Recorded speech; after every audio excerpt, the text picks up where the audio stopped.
Welcome everyone to another Levy Healthy Aging lecture. I don't know whether to yell at all of you or congratulate you for your spirit and your toughness to come out in the weather like this. But like always, it's a warm and inviting place inside the Levy Senior Center, and we're glad to have you, as we are glad to have 120 in our Zoom audience. That's amazing. So welcome everyone. This is one of many programs offered at the Levy Senior Center through a unique cooperation between the City of Evanston, which operates the building and pays the staff, and the Levy Senior Center Foundation, which is an all-volunteer organization depending on public donations, devoted to finding the little gaps and the extra services and programs that will improve, with the goal of improving the quality of life for our seniors by serving, educating, and entertaining. So we're very proud of the work, and I'm very proud to be a part of the board. We are very honored today to have Dr. Debjani Roy back with us again. She is trained in internal medicine, as well as a fellowship training in alternative and integrative medicine. She describes her practice as salutogenic, which was a word I had to look up, but I was glad I did, because it's a word that confirms that you're safe with me, here's a salute, and we're operating on the same page toward the same goals, which I think is just a great word. In addition to her clinical practice here, where she's a very well-respected provider, she teaches at Rosalind Franklin University and also University of Chicago. So that's fantastic.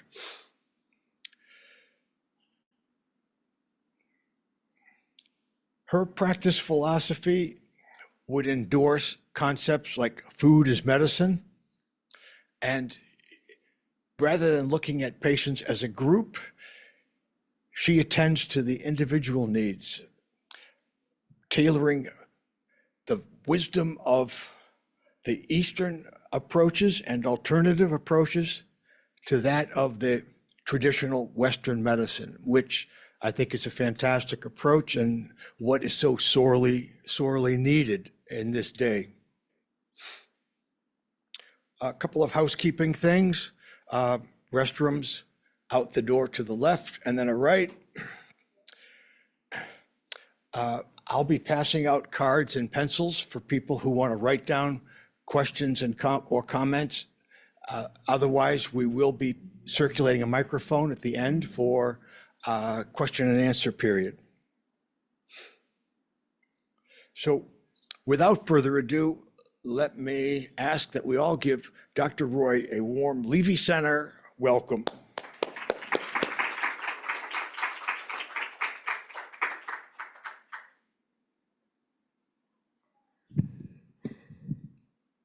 Okay, thank you everyone for joining on this very, very cold day, but it's at least it's sunny outside.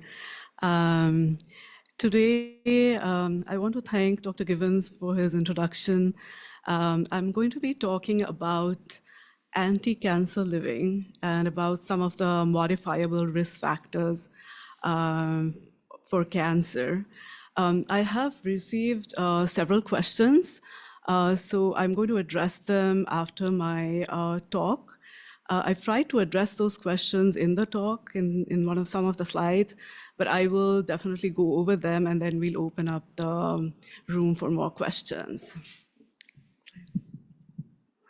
So the agenda today is I'm going to be talking about nutrition, about physical activity, sleep, stress and social support, environmental toxins, and supplements as they apply to cancer. So some of the modifiable risk factors we're going to be talking about as cancer, is a chronic systemic illness. It has many causes, including genetic susceptibility, some epigenetic influences, and also some environmental factors. But some of the factors that can be addressed by us and are modifiable are poor nutrition, lack of physical activity, poor sleep, and vitamin D deficiency. And our practice focuses on an integrative approach to address and treat the whole person and not just the disease. So with this slide, I'm going to begin with nutrition. As you can see, it's a very colorful slide. So for cancer, we really recommend, we say, a rainbow of colored food. So all the different yellows, the greens, the purple, the reds are key. They all have phytochemicals, and they all are helpful in fighting cancer. And so I'm going to highlight some of the dietary considerations. In the last talk, I did talk about the Mediterranean diet, which is key for cancer prevention and while patients have cancer. So it has shown, the Mediterranean diet has shown to reduce the risk of cancer and mortality. And the diets which are high in sugar, trans fat, refined starches, low in antioxidants, low in omega-3s, and low in fiber are pro-inflammatory. And the Mediterranean diet is just the opposite. And these pro-inflammatory products are associated with chronic low-grade inflammation, and these cause chronic illness, such as heart disease, diabetes, and also cancer. I'm also going to be talking in the next few slides about some important role of cruciferous vegetables and mushrooms in the anti-cancer diet. And lastly, and not the least, is we have seen that meals which are usually social and family and are connected with family events are protective against cancer. So the social context of eating itself may be protective.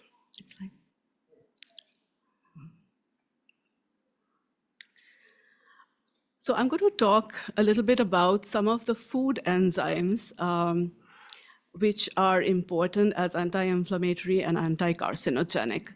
So there are the two I'm going to talk about are pretty important. And like I was saying about the cruciferous vegetables, which are like broccoli, cauliflower, Brussels sprouts.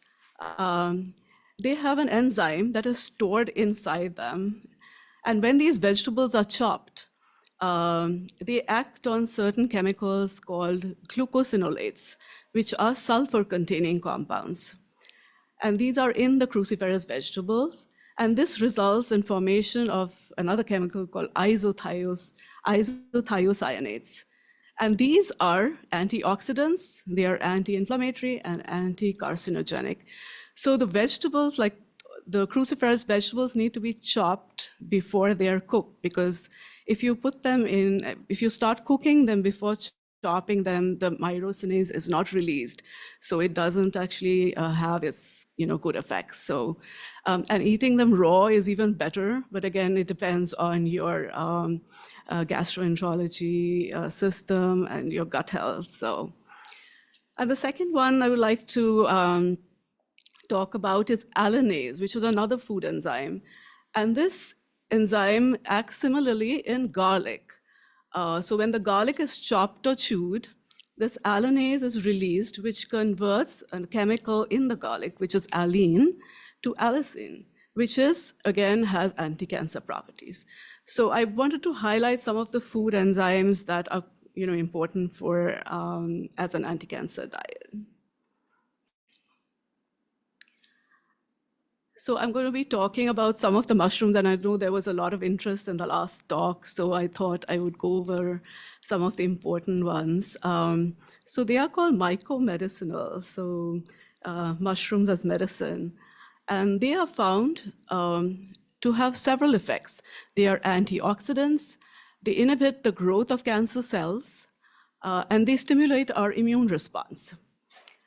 And most of their properties are in their cell walls, which have glucans and polysaccharides, and these are the bioactive chemicals in mushrooms. Trying to explain their ways of action are really complex, and it's kind of beyond this talk, but I wanted to highlight some of the important mushrooms that are available. So I'm going to go through some, for example, turkey tail. And this has shown to have benefit in lung, breast, colon, and stomach cancer. Maitake mushroom, which is very meaty, along with the shiitake, these have really good anti-cancer properties. So the maitake is really good for breast, prostate, and liver cancer.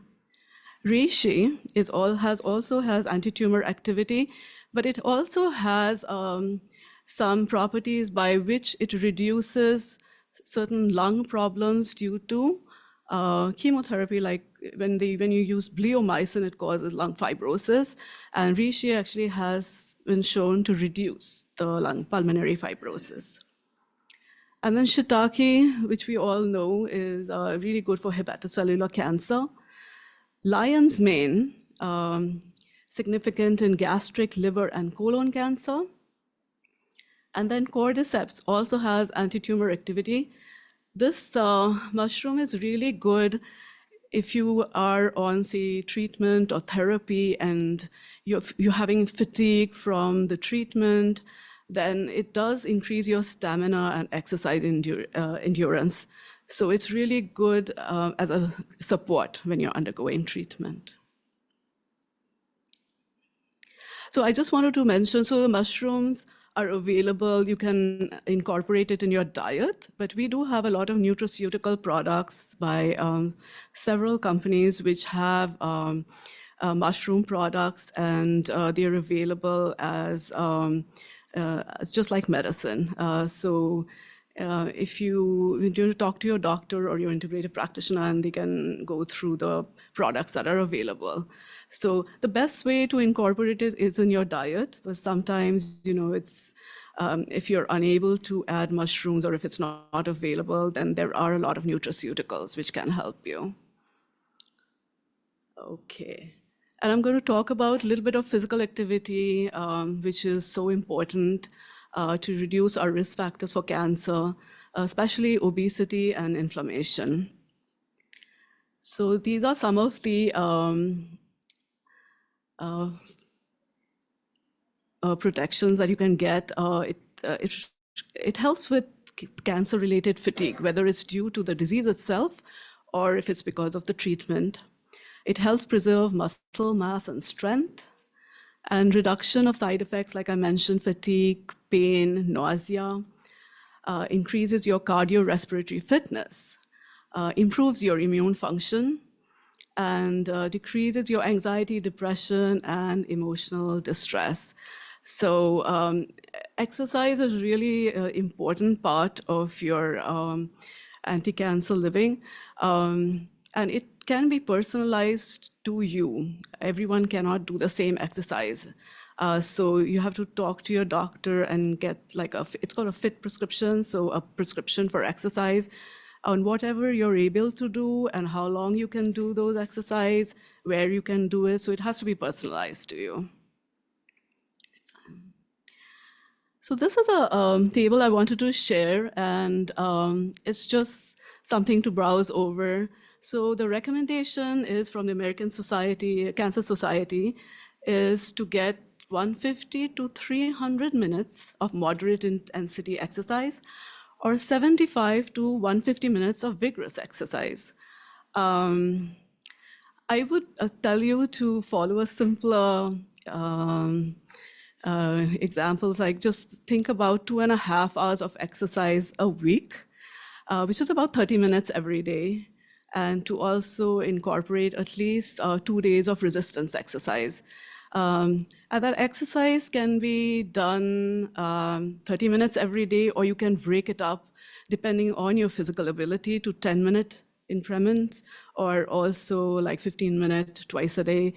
Or if you want, you can do 1 hour over the weekend. So the goal would be at least 2.5 hours of exercise per week. So some of the examples, as you can see, we have moderate intensity and vigorous. So some of the leisure exercises are walking, dancing, leisurely bicycling, ice and horseback riding, canoeing, yoga. And the vigorous intensity leisure exercises would be jogging or running, fast bicycling, circuit weight, dance, martial arts, jump rope, and swimming. So the circuit weight is sort of, it's like a weightlifting, and it's a resistance exercise, but it kind of circulates with the different muscle groups over a period of time. So it actually really exercises all your muscle groups. So that's a good option there. And then we have sports. So if you're interested in sports, then the moderate intensity would be volleyball, golfing, softball, baseball, badminton, downhill skiing. And the vigorous ones would be the soccer, basketball, field or ice hockey, lacrosse, racquetball, cross-country skiing. Some of the home activities which you can do without overstressing yourself would be mowing the lawn, or the general yard work, or gardening. And they've mentioned digging. I'm not sure exactly that, but I'm assuming that's gardening. Carrying and hauling, masonry. So those would be more vigorous. And some of the workplace activity that you can do is like walking and lifting as part of your work. And then you have heavy manual labor. Okay, so the next pillar we are going to come to is the sleep cycle. And I know in the last lecture, there were many people who were interested in the sleep cycle. And I'm going to go through how sleep is important for you as a pillar for anti-cancer living. So as you see the sleep cycle, there's really main 4 parts. And the N1 and N2 is the light sleep. And then as the night progresses, there's N3, which is the deep sleep, and the REM sleep, which is the vivid dreaming. So for healing, this deep sleep is very important. And that's where our body heals, while the REM sleep is where we have vivid dreaming. And that's also important because it helps preserve our cognition. And so this is a table, and as you see, it's from the Sleep Foundation. So these are the different stages of sleep, and this usually cycles 4 or 6 times during the night.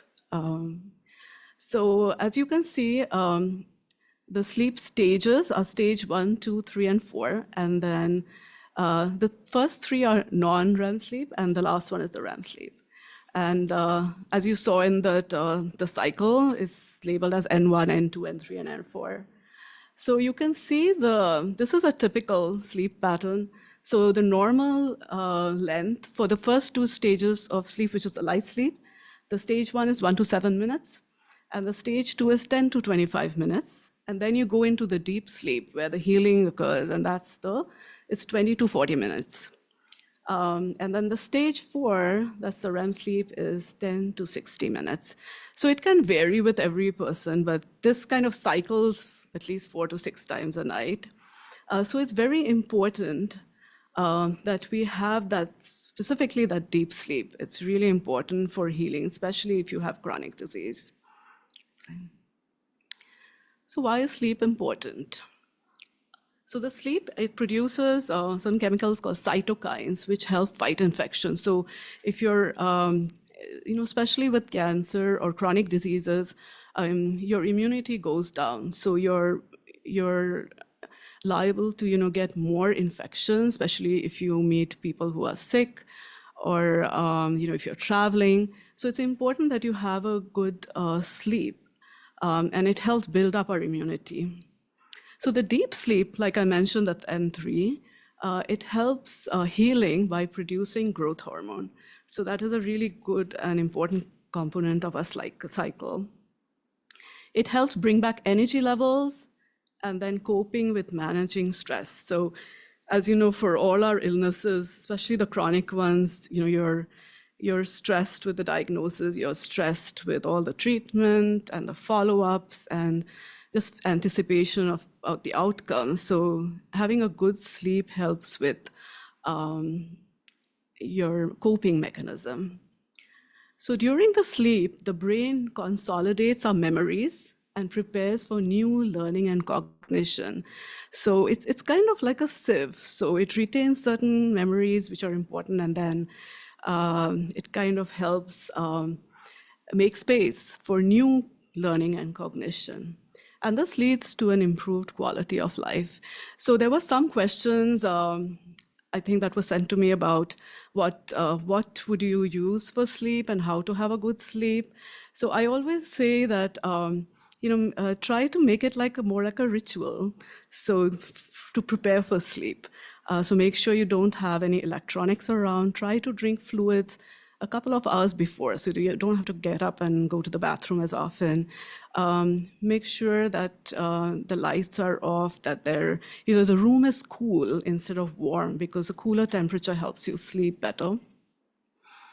And then, of course, there's supplements which help sleep, and this would again be personalized to you depending on your medical conditions. I can just talk about a couple, the commonest one is melatonin.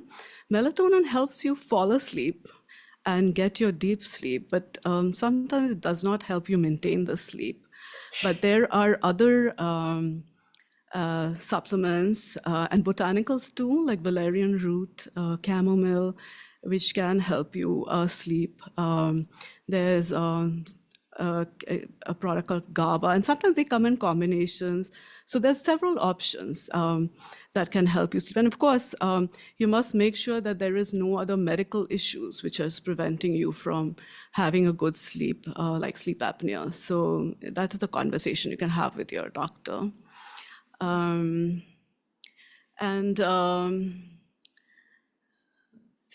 Yeah, so having that deep sleep is very, very important. I just want to emphasize that for healing as part of cancer living. And then we come to the stress management and the social support. So this stress management, MBSR stands for mindfulness-based stress response, stress management. So it is a way of engaged relaxation, and it reduces your stress response. So when you have an acute stress, you respond by, your body secretes excess cortisol, and that causes a lot of inflammation. So MBSR, or mindfulness-based stress reduction, is a way to decrease that. It makes you more empowered, improves your awareness, and creates a distance between what you're experiencing and yourself. So it helps you to respond in a more stable, emotional, and just helps you respond to any physical challenges, especially if you have chronic diseases. So because you're trying to process a lot of information, and your body is trying to heal and trying to take in more new information. So there is evidence that stress can induce, like I mentioned, cancer development by reducing your immunity, affecting hormones such as cortisol, which causes inflammation, and it also affects the gut-brain axis and leads to abnormal gut flora. So this is being studied, and this is a very evolving study. So it's all pretty much related to the inflammation caused by release of cortisol, which is causing inflammation also in our gut. So it's important to remember that. And all this inflammation, reduction in immunity can lead to more tumor growth. Next slide. And then continuing on about mindfulness-based stress reduction. So mindfulness is a way of reducing stress, and it involves focusing on what is going on at the present moment, and noticing what is happening without judgment. So when you're doing any kind of work, try to focus on the present instead of thinking ahead or anticipating what might happen. It gives us a better sense of what matters the most to us.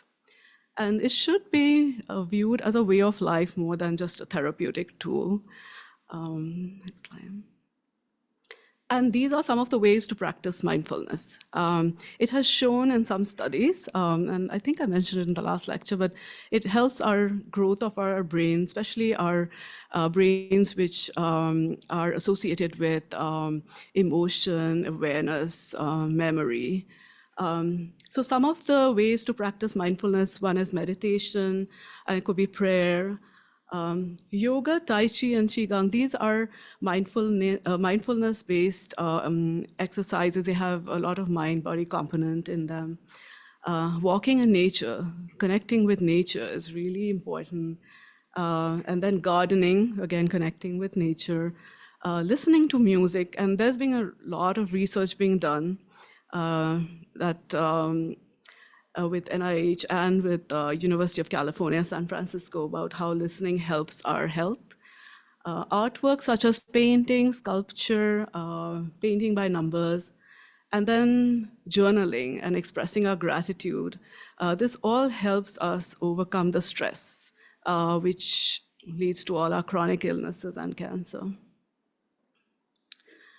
So the meditation, it involves focusing or clearing your mind, using a combination of mental and physical techniques. And it depends totally on you. You can choose your place and time, make sure it's calm and comfortable. It can be inside your house, outside, whichever is comfortable for you. And then there are many ways to meditate. The usual one that has really good health outcomes are the transcendental meditation, which is tough, but you can also do walking meditation and then mantra meditation, which is a repetition of certain words. It kind of helps you focus. Okay. And then we come to social support. So it has shown, and I have a reference here, but that loneliness and social isolation have an impact on cancer. It upregulates our genes involved with tumor progression. And it has shown that social support can affect cancer survival favorably. And there is one study that I wanted to quote. So in this study, it has shown that women with breast cancer were 1.43 times likely to have breast cancer recurrences in general, and 1.64 times more likely to die from the cancer, and 1.69 times to die from any cause than more socially integrated women. So it has been shown that having that social support, whether it's family, friends, or even your peer group, your support group, is very important. And this has been reinforced by Dean Ornish. He suggested the Ornish lifestyle, and one of the components is psychosocial support group meetings. So now I'm going to come to some of the environmental toxins, which are very, very important. These have shown to cause a lot of gene mutations and also the way we express our genes. So I wanted to highlight Environmental Working Group. They have a very nice website and also an app. Their mission is to empower you with breakthrough research to make informed choices and live a healthy life in a healthy environment. And if you go through their app or their website, I'm going to come to the next slide, but you can check the products you use, your cosmetics, the laundry detergents, or what you use to wash your clothes, your utensils, the make of your pots and pans, what they're made of. And they kind of update it every year, the food, which foods have more toxins, and they update it once a year. The app is free, but it's really informative, so you can browse through it. So some of the common toxins, as many of you might know, Cigarette smoking and alcohol are one of the very important toxins that we talk about for anti-cancer living. But you have the BPA in plastics, diesel, mercury in fish, food pesticides and chemicals. So the way the food is cultivated depends, on the soil, what sort of pesticides they're using, how they're harvesting. So it's very important. Exhaust and pollution, leading to air pollution, lead in paints, aluminum and parabens. And this is a lot in our, in our cosmetics and products that we use usually. So flame retardants, important. And then fluoride in toothpaste has shown to cause some neurodevelopmental delay in children. And then perchloroethylene, tin poisoning, insect pesticides, ammonia and manganese. So these are the common ones. And so if you go through this EWG, they do go into more details about these toxins and where they are found. And it's very interesting. So you can also, they suggest some alternative options of what you're using and which might be better. So they kind of grade it down. So it's pretty interesting. So their areas of focus is food and water, farming and agriculture, personal care products, household products, energy, family health, and toxic chemicals. They have like a consumer guide that you can go through. And then any regional issues, depending on where you're living. So they kind of guide you through that. Okay, and then I'm going to come to supplements now. Which has a lot of interest with a lot of our attendees. So I'm going to go through some of the important ones, and I'm going to focus on two important ones in the next few slides. But some of these are some of the supplements that are used for cancer, and they all have antioxidant, anti-inflammatory, and they slow the progression of cancer and prevent its spread. So the important ones are selenium, probiotics, like we mentioned about the gut-brain axis, fish oil, CoQ10, magnesium, lycopene, which is in all like tomato-based products, pomegranates, pumpkin. And then I'm going to talk about vitamin D in detail. And vitamin C is an extremely strong antioxidant. If you have like colds or a cough, it's really helpful to have vitamin C. My only thing is with the supplements is these all will help with maybe prevention. But if you are on treatment for cancer and you're undergoing active treatment, such as radiotherapy or chemotherapy, then we have to be very careful with the supplements because as you know, they are antioxidants, and all the treatment usually, they rely on oxidation. So it's kind of counteracting the purpose. So it's very important that you go through all the supplements with your doctor when you're undergoing any kind of treatment for cancer. And then the supplements, I'm going to talk about some herbal medicine, especially turmeric. So it's the active ingredient of curcumin, and it's derived from Curcuma longo, which is an Asian plant. And this is the active ingredient in turmeric.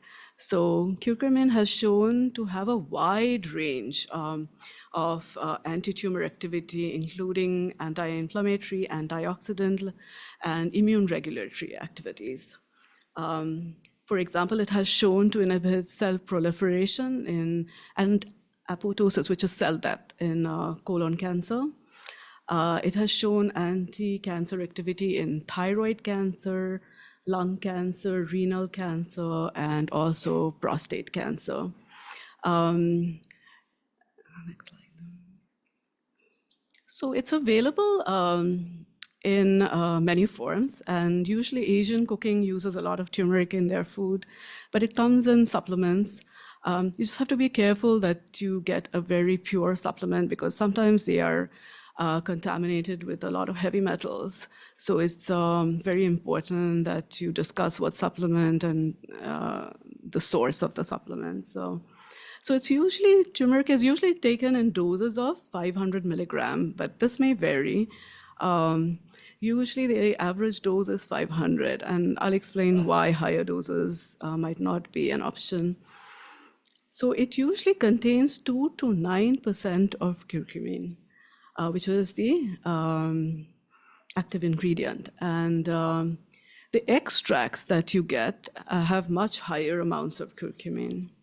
And the main reason why we want to be careful about the dosing is it does cause some increased risk of bleeding, especially if you're on blood thinners.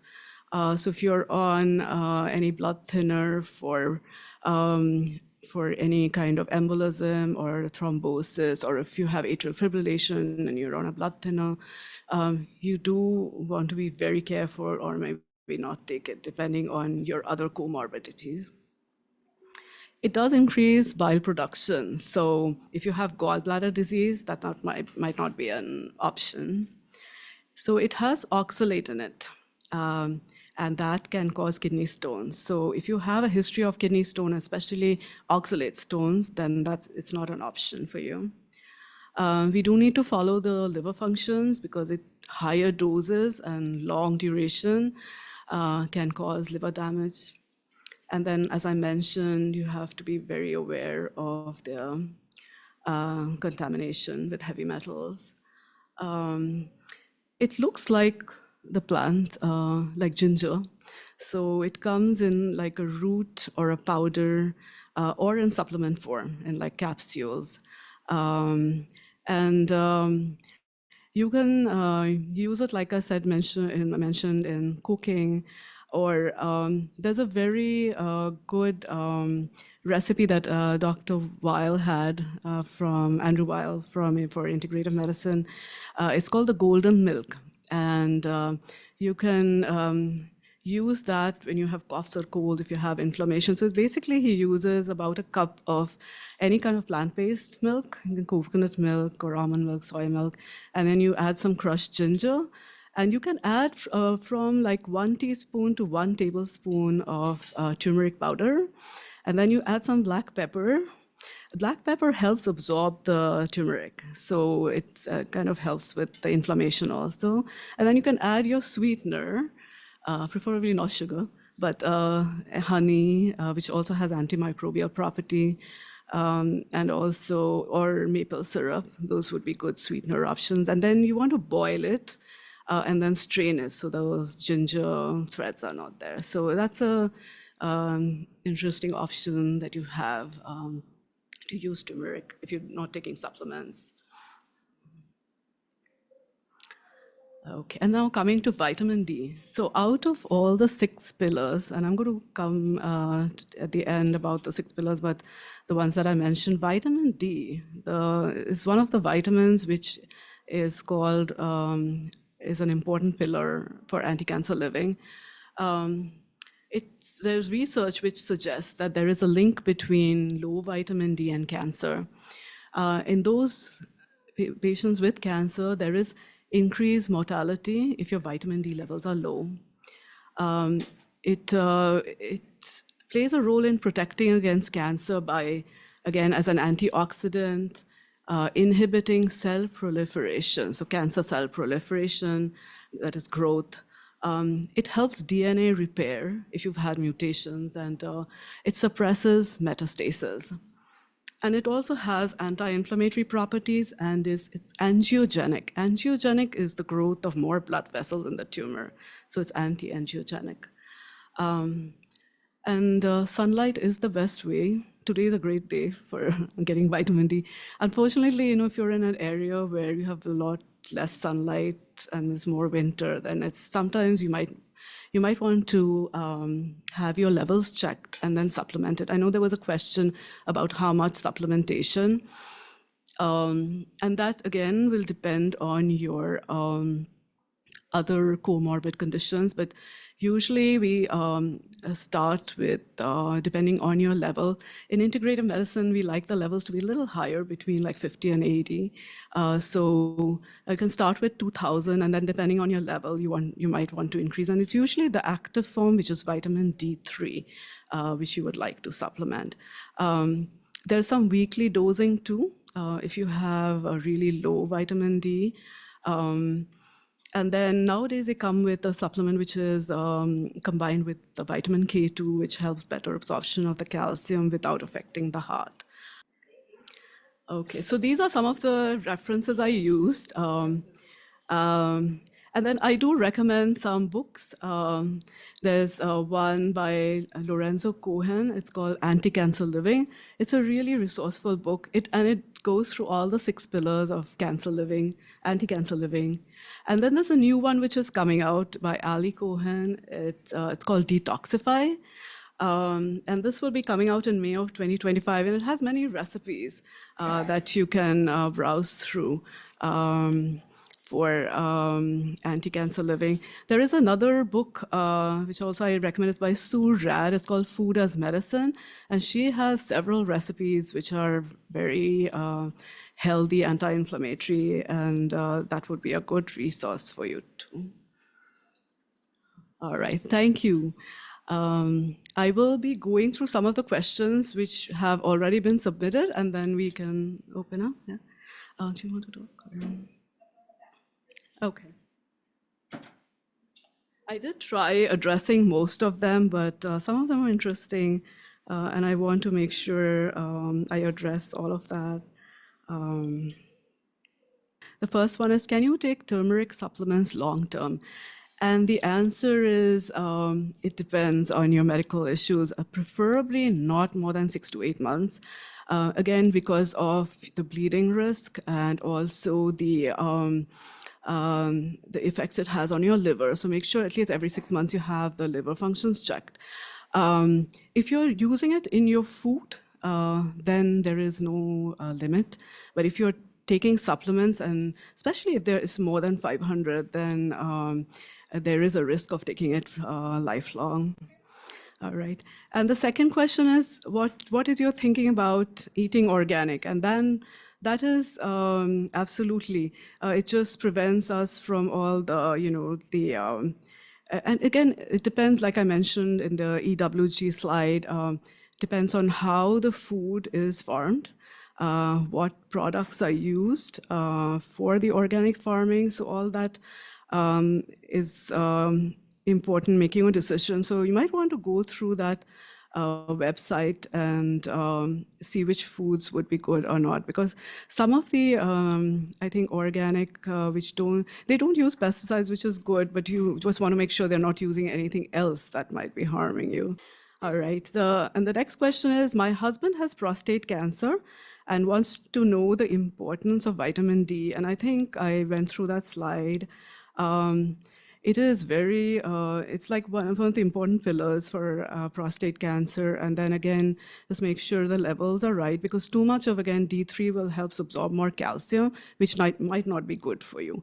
So you have to make sure that all your chemistry is checked and that you don't have other conditions which might prevent you from taking too much of the vitamin D.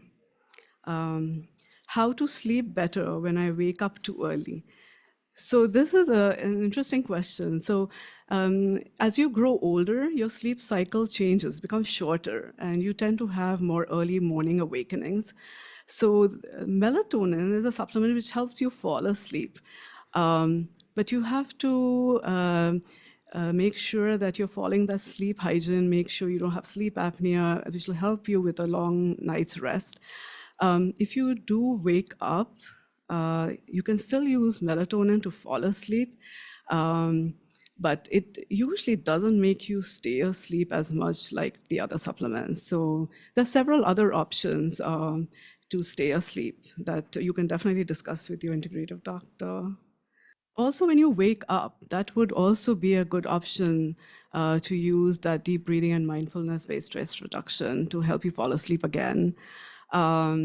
And then, like I mentioned, there's several reasons why you're probably waking up. So it has to be personalized to, why, and find the root cause, and then help you support that good sleep. There is also like some of the apps that we have. It's called Calm app, and then which help clear out our inner body noise.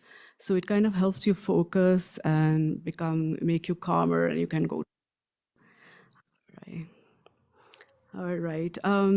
There's a question. What are the two most dangerous choices one can make, increasing vulnerability to cancer? And I really believe in food as medicine. So any of those pro-inflammatory foods and diet, and also our environmental toxins, and I would probably add physical activity too, which actually predispose us to cancer.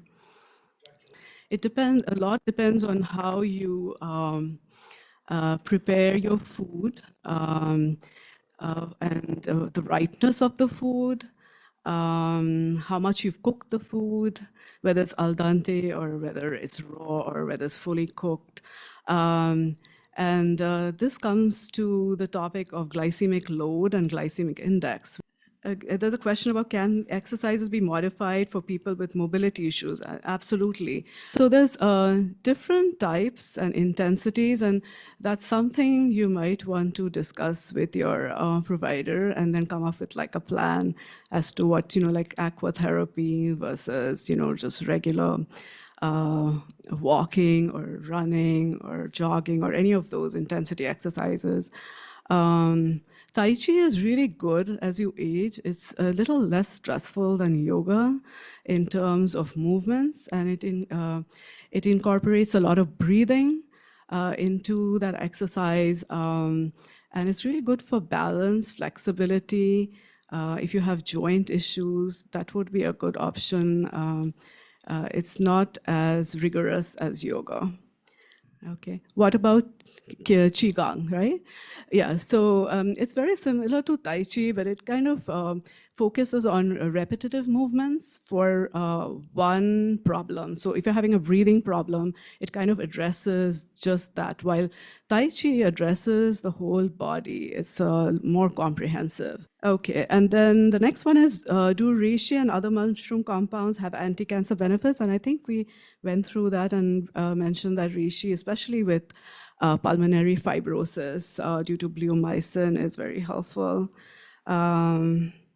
Appropriate the vitamin D dose, yeah, so annual lab tests, yeah. So it's important you get your physicals done once a year with your primary, and you can request for a vitamin D level. And then depending on that, you can have your supplements adjusted. Okay. Then the optimal dose of turmeric, like I mentioned, 500 would be a good dose. A lot of people take higher doses, but it does come with its side effects, as we mentioned. And then it says plastic dominates our society. And have there been any studies that link them to cancer? Yeah, I would definitely refer you to that EWG website. They have a lot of links and literature that you can go through. And then what kind of cancer check should I do for all over body check-up for head, breast, etc.?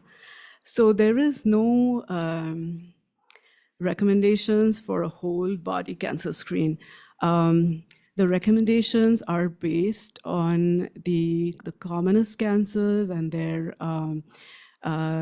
they've studied, which type of test would be best to screen for those cancers. So this would be something that you would want to discuss with your primary for all the recommendations and updates on the main common ones, with breast cancer, colon cancer, lung cancer, prostate cancer.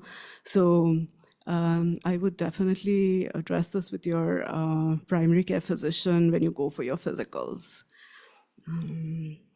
And then this is an interesting one. It says, is intermittent fasting helpful? And yes, absolutely. So, and then again, I'm going to say this with caution, depends on your medical conditions. It might not be the best for everyone. But intermittent fasting has shown to cause what we call is autophagy. That is, it's the time when the body kind of heals itself and gets rid of some of our, the old cells, the aging cells, and cancer cells. There's different ways to do intermittent fasting. And like I mentioned, you might want to begin with the lowest and the safest one, which is 16:8, where you fast for 16 hours, and then you eat during the day. So you basically skip breakfast, and then you eat between that lunch and dinner till maybe 6, 7 p.m. Again, with caution, because everyone might not be able to tolerate this, and you might have medical conditions which will not allow you to fast intermittently.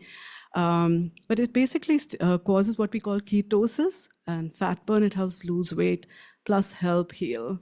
So this is definitely helpful.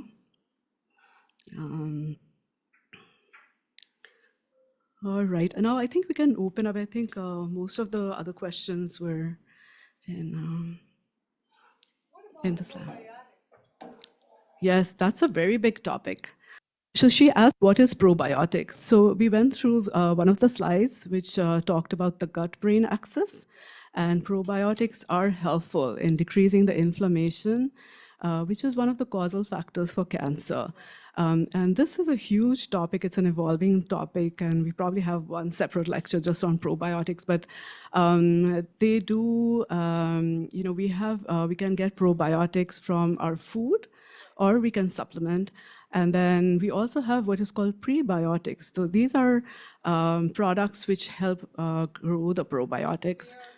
So my understanding is that when you have cancer, especially with every meal, you need some probiotics, be it kombucha or sauerkraut or yogurt. But with every meal, to help you digest the food and break it down, make it easier for your body to absorb everything you're eating, to have some probiotic with every meal. Is that right?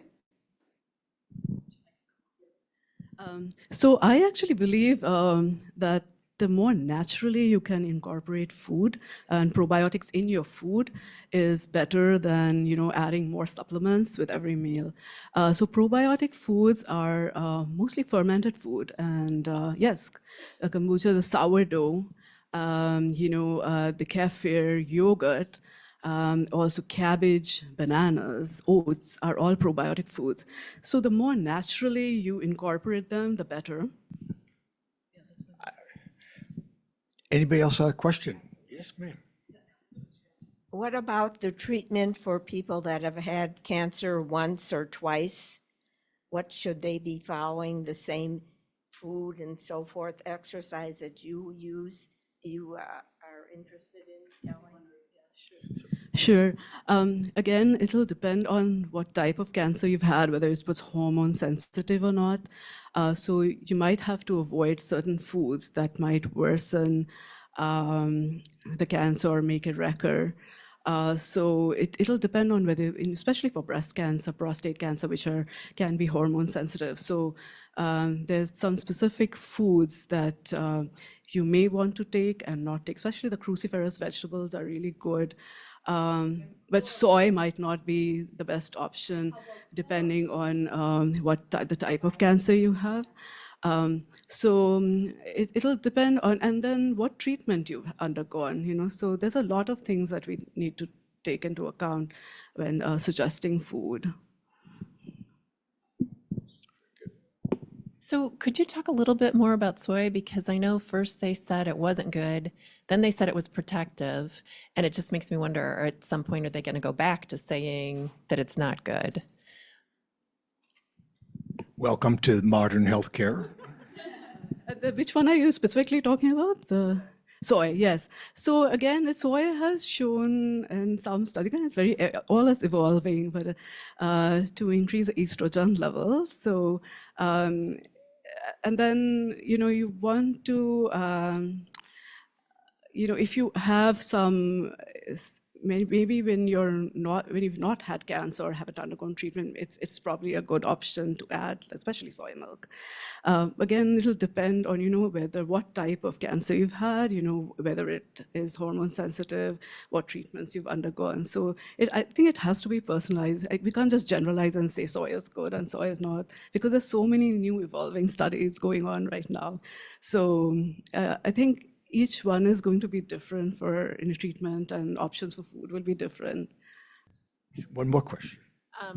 You mentioned the importance of deep sleep, and I'm just wondering how you might know how many hours of sleep you're getting, but how do you know how many hours of deep sleep you're getting? So it's kind of hard to know whether you're going into that deep sleep. You definitely know when you're in the REM sleep, right? You're having those dreams, the vivid dreaming. It's usually the stage right before that.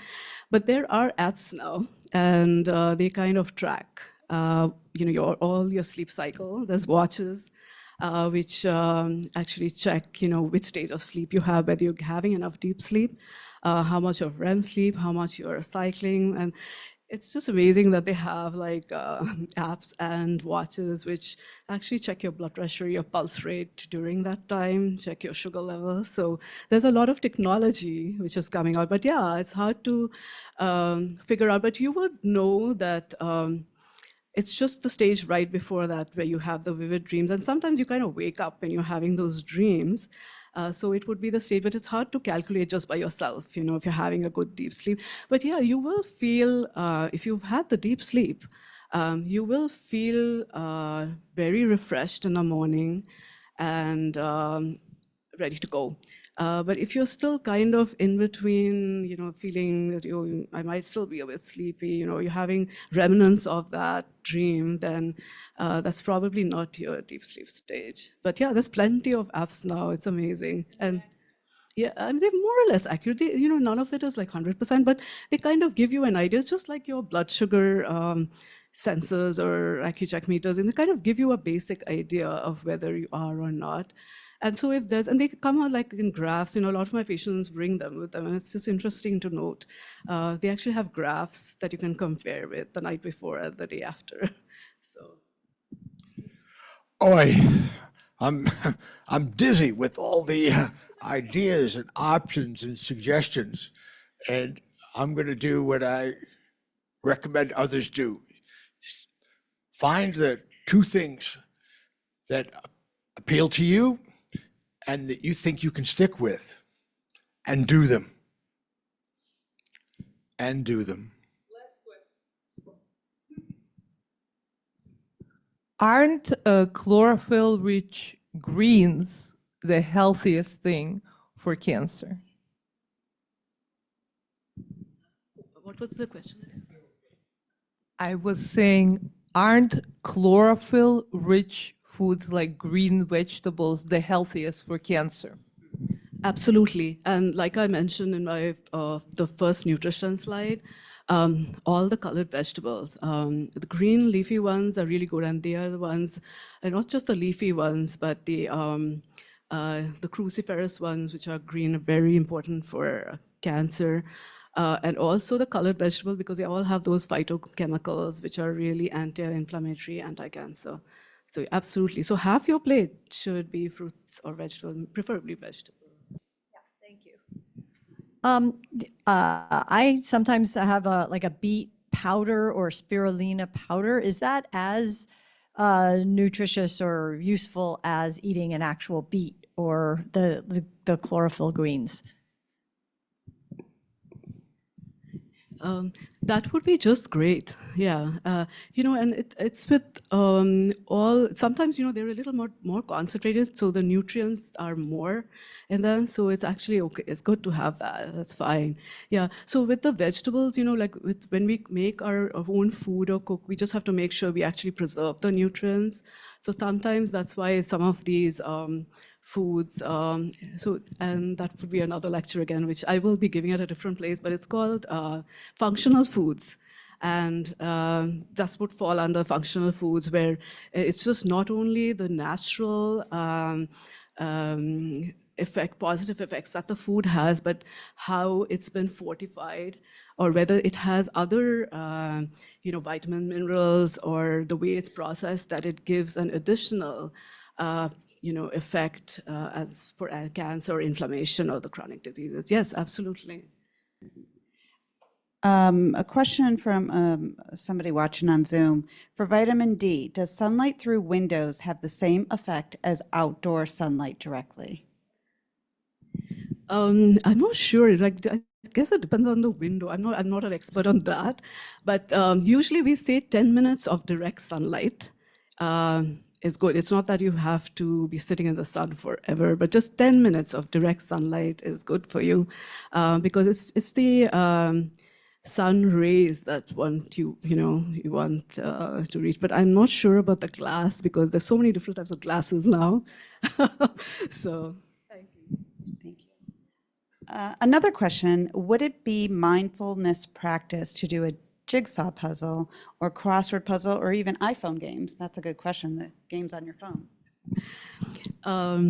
Yes, that is such a big topic now with all this gaming.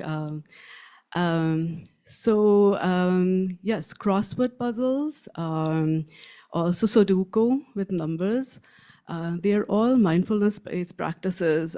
They help you focus and be present at that moment. You're not judging anything else. So there's all good mindfulness-based practices. The gaming and the video games, I think we just have to be careful that it's not bordering on being an addiction. I